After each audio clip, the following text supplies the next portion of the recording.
What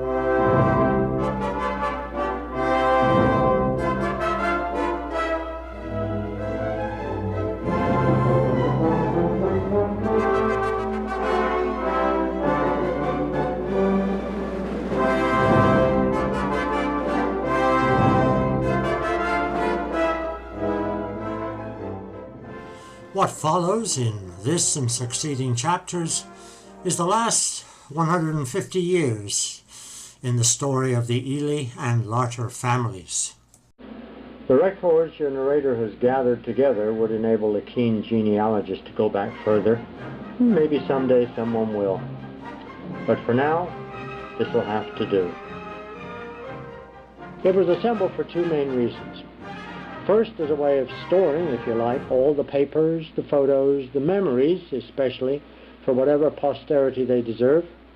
And secondly, to leave something for my children to remind them of their ancestry. Selecting the photos used from a vast collection of scrapbook albums and slides was not easy. I wanted to include everything, but of course it wasn't possible. However, everything, used and unused, can be found somewhere in our collection of archives and photo albums.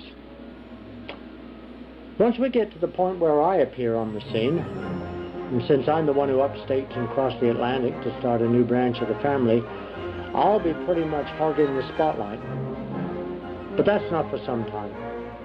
And rest assured, this is not going to turn into David Copperfield or Catcher in the Rye. Okay, if you're all sitting comfortably, let's get the show on the road. For those of you who may be a little weak on English geography, I am myself, we're going to give you a little help.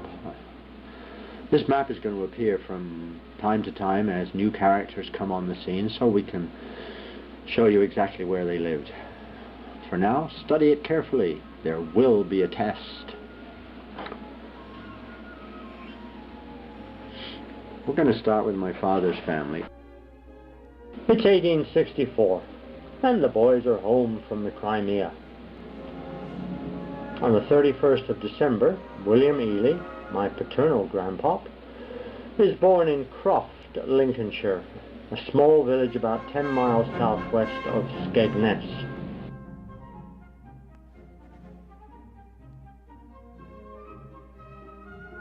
His father, also a William, was a tailor, aged about 45. His mother, a 27-year-old former Anne Waller. They lived in a house called the Rookery. If you're ever in town, you can try and find it. We did without success. He seems not to have been baptized in the local parish church, and a search of the cemetery revealed no Eley headstones. But he almost certainly visited the Croft Village Hall, which was built in 1865.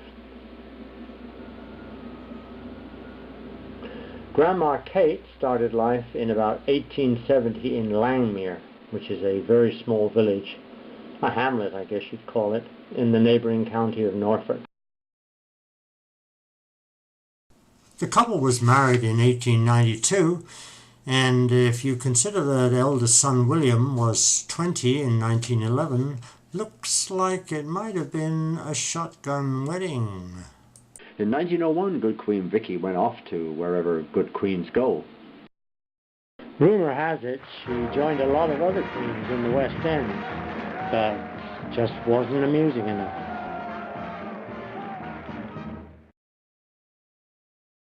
In the 1901 census, William and Kate are living at 19 Queen Road, Chislehurst, Kent, the proud parents of 5 boys, my father being the youngest at 5 months. We'll see the whole family later on.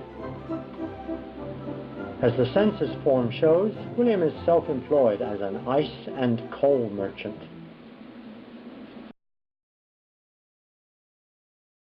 Let's turn now to my mother's side of the family, starting with the granddad, as I called him, and grandma that I knew as a child growing up through the war years. Granddad was born Joseph Nathan Larter in April of 1882 at 48 Albert Street in Islington.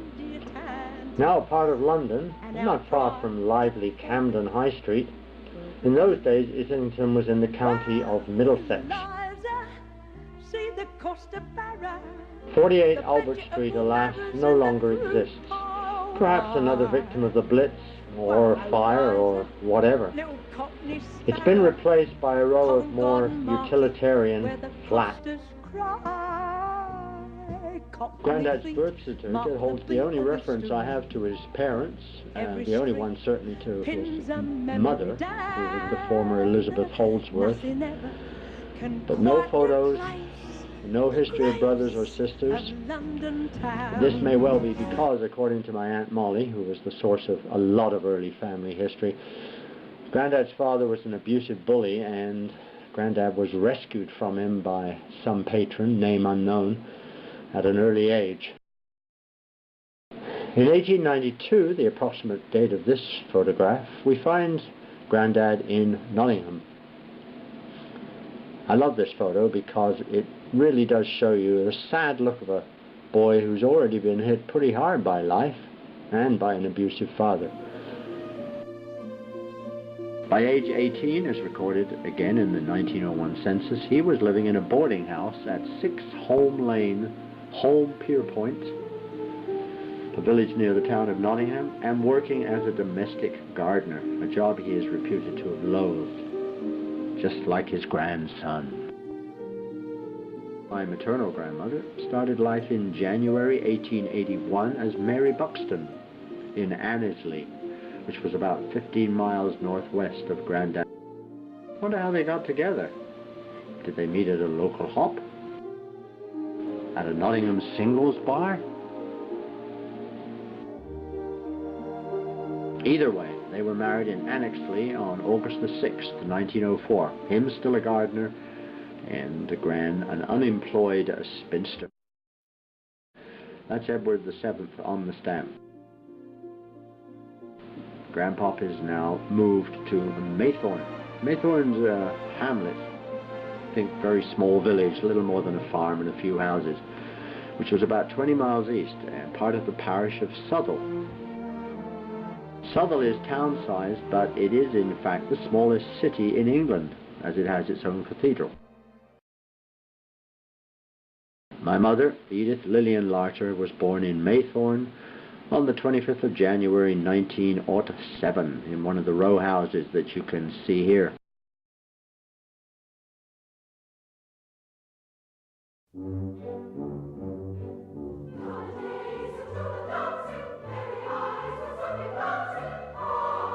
Over the years, the house has turned into a large factory, and then, by our visit in 2005, had become very fancy condo-style apartments.